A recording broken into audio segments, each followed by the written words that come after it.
फिर दिन हुआ पुरानी रात का, करे सो शुक्र हम खुदा की जात का, खुदा की जात का, नया फिर दिन हुआ।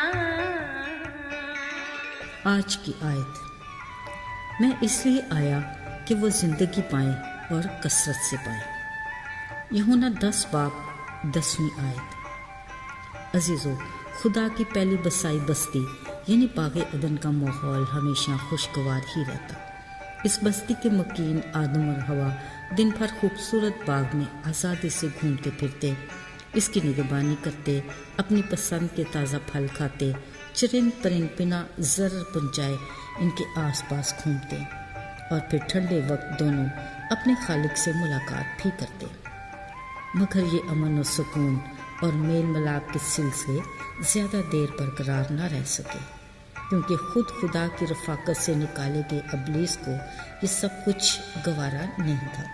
लिहाजा उसने ख़ास मनसूबाबंदी के तहत गुनाह का जाल हवा पर फेंका, जिसमें वो भरपूर कामयाब हुआ।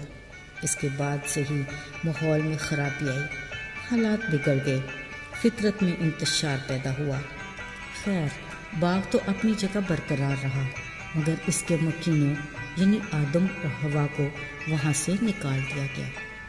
अब तो ना वो पहले जैसा अदन रहा, ना आदम और हवा का वहाँ रहने का कोई जवाज़ बचा।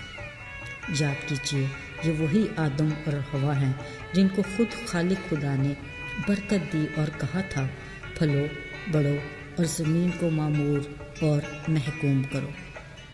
ना सिर्फ ये, बल्कि कसरत से बरकत देकर उन्हें समंदर की मछलियों, हवा के परिंदों और कुल जानवरों पर इख्तियार भी दिया। ज़रा सोचिए, अब वो खालिक उनकी ऐसी हालत से कैसे खुश हो सकता था।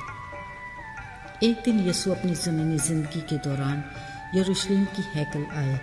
देखा वहाँ एक मंडी लगी हुई है, ख़रीद और फ़रोख्त के सिलसिले चल रहे हैं और कारोबार अरूज पर है। ये सब कुछ यीशु के लिए किस कदर नाकाबिले बर्दाश्त है ना। उन्होंने रस्सियों का घोड़ा बनाया, सराफों के तख्तों और कबूतर फरोशों की चौकियों को उलट दिया और सबको निकाल बाहर किया।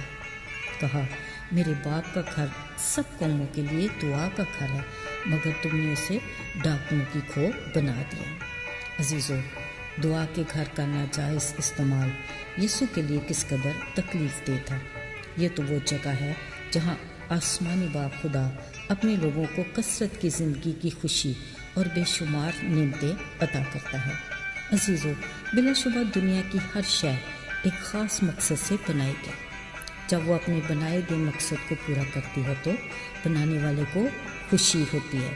कायनात को ही देख लें, हर शय अपने खालिक खुदा की मर्ज़ी के ताबे है। जिसको जिस मकसद के लिए बनाया गया, वो अपने मकसद को आज तक पूरा कर रही है। लेकिन बनी नौ इंसान वो वाहिद मखलूक है जो अपने तख्लीक के मकसद को पूरा करने में नाकाम है। अफसोस का मुकाम तो ये है कि तख्लीक के निज़ाम में सबसे ज़्यादा दिलचस्प अमल बनी नौ इंसान की तख्लीक है। ज़रा सोचें, खुदावंद खुदा को अपने हाथ से बनाई चीज़ से किस कदर अपनायत होगी।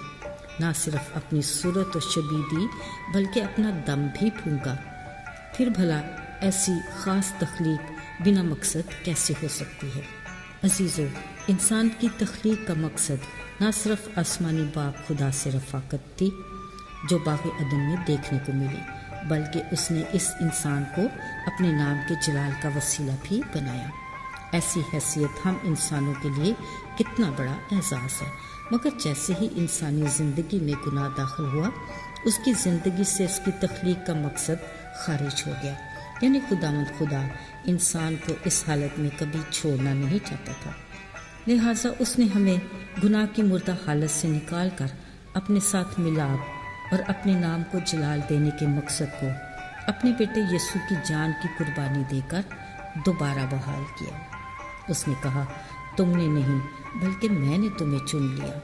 अब तुम्हारा बदन खुदा का मक़दस है जिसमें खुदा का रूह बसा है, और इसी रूह के वसीला से हम दोबारा उसकी सूरत और शबीह पर आए روح کا پھل محبت، خوشی، اطمینان، تحمل، نیکی، مہربانی، ایمانداری، حلم اور پرہیزگاری ہے۔ خدا کا فرمان ہے، میری ان خوبیوں کی بدولت اپنے اخلاق اور کردار سے نیک کام کر کے میرے نام کو جلال دو۔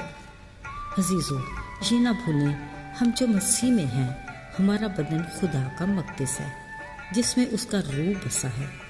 اس مقدس کو پاک صاف رکھنا اب ہماری ذمہ داری ہے۔ کیا ہم اپنی ذمہ داری کو اچھے سے نبھا رہے ہیں؟